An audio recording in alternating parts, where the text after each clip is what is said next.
Donald Trump becomes extremely alarmed during his first term to find out how many Chinese students are in the United States and how many of them are in sensitive research institutions, including many at our nuclear labs throughout America. So Donald Trump is aware of the threat.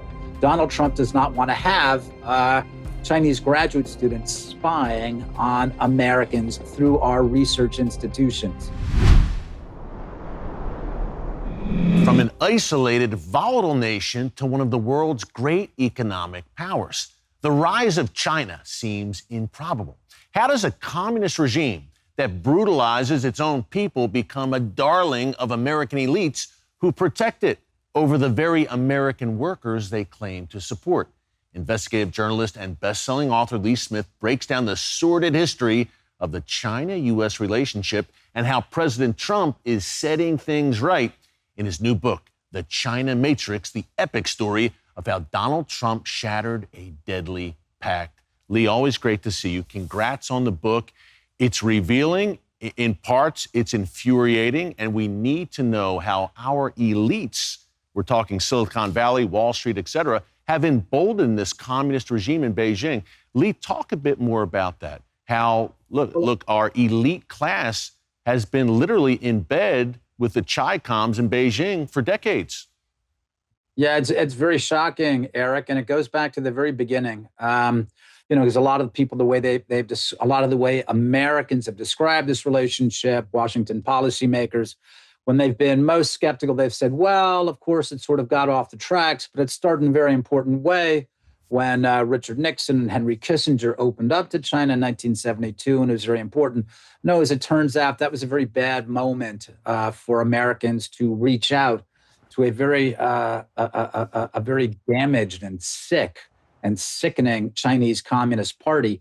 And I have to say, Donald Trump is the first American president who has pointed this out, who has noted this, and who has decided to do something about it. Now, there have been other American policymakers, other American leaders in the past, on the right as well as on the left, who have pointed out how bad this relationship has been for American workers. But it's not just bad for American workers, it's also bad for society. It's bad for civil society, the way that we've adopted so many norms that have come from this poisonous Communist Party in China that that it's responsible for tens of millions of murders of its own of its own citizens since the revolution in 1949. So Donald Trump is really the first one who has set this right and said we have to do something.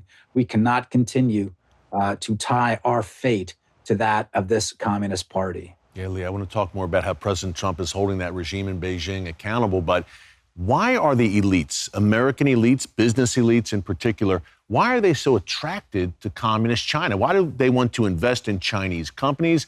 Why are they enamored with China's social credit system? What's the attraction there? Well, I think at first it was very simple. It was just the sheer amount of money. And this is what started to happen in the 80s and the 90s. But then, of course, when China gained admission to the World Trade Organization, then it just went crazy.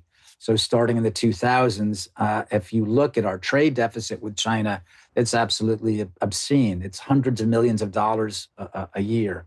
So the total right now is well into the many trillions of dollars. And the problem with this is, Eric, this is not just American jobs. It's very, very important, especially American manufacturing jobs. But what that trade deficit, what that trade imbalance has done is, this is what's built the Chinese military. This is what's built Chinese tech. This is what's built Chinese AI.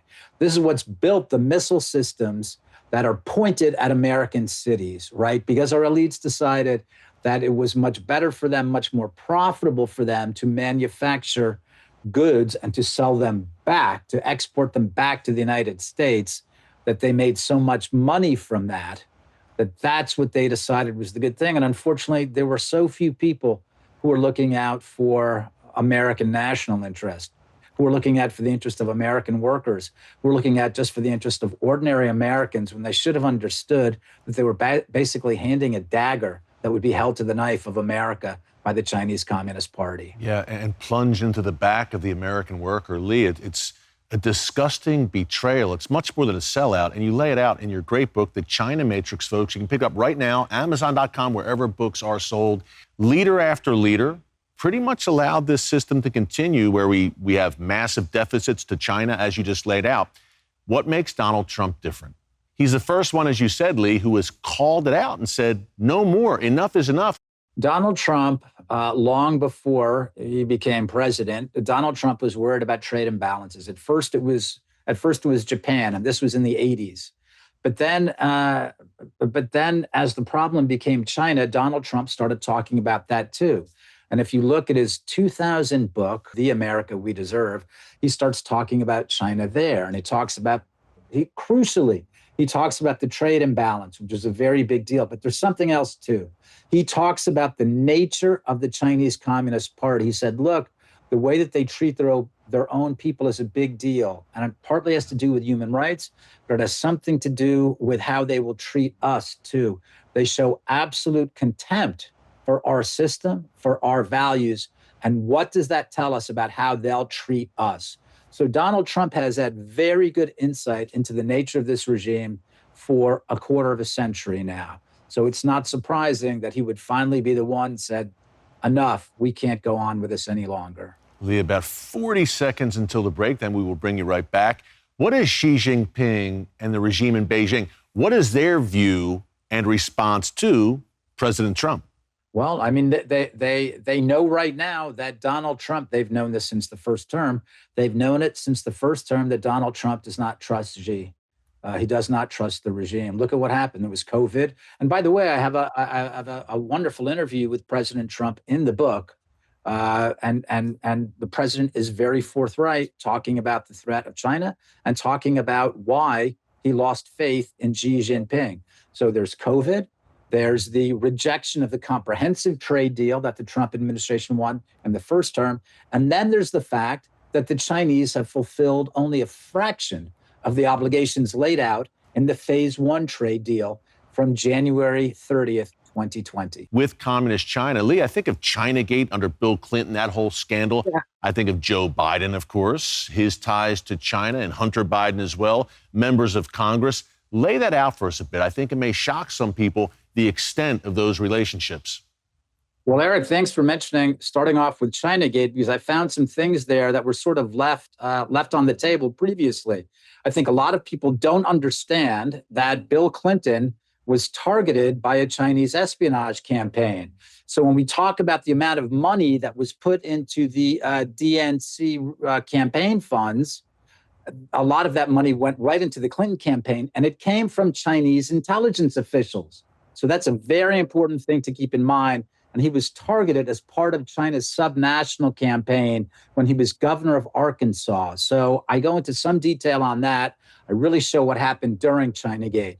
But again, one of the things that I want to emphasize is it's not just Democrats. The stuff that went on with Joe Biden when he was vice president and president is extremely bad, right? What Joe Biden did as Barack Obama's vice president, he made an agreement with the Chinese to allow corrupt Chinese companies to list on U.S. stock exchanges where U.S. investors lost billions and billions of dollars. So that's very bad.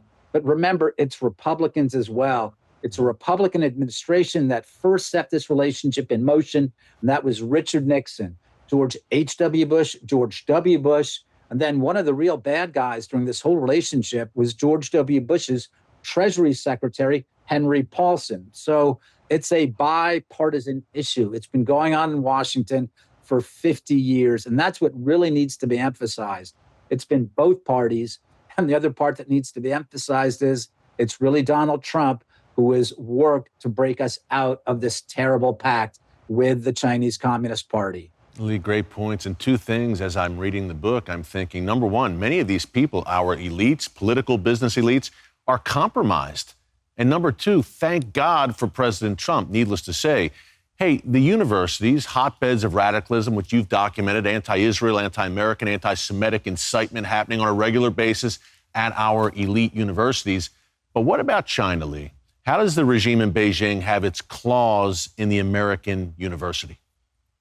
Well, that's a very big deal. And actually, I go through this in one section of the book.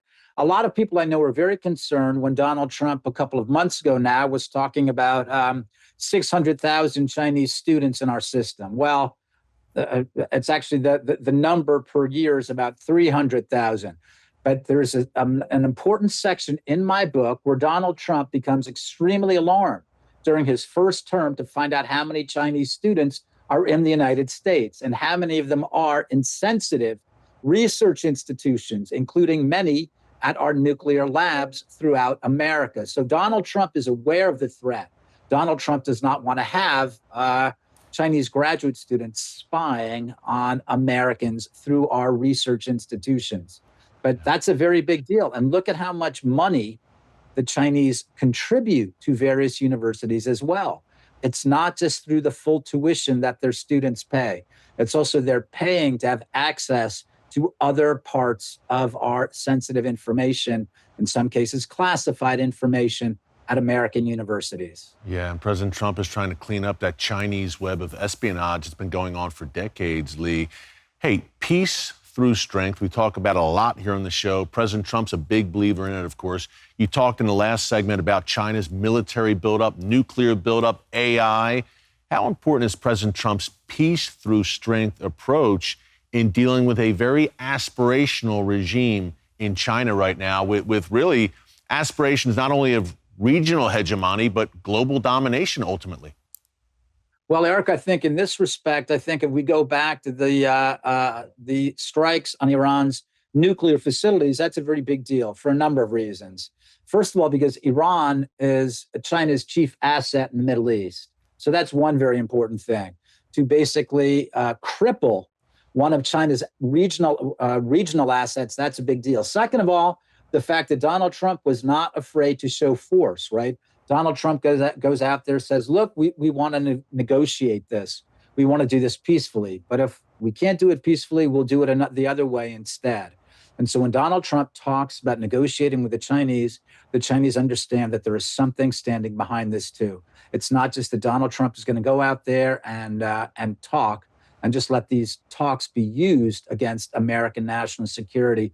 Behind that talk, there's very serious intent to advance American peace and prosperity. Such great work, so important all around, an important book for these times, folks. It's called The China Matrix. It is a must-read. Pick it up right now, Amazon.com, wherever books are sold. Of course, also follow Lee on X and across social media. Lee, great work.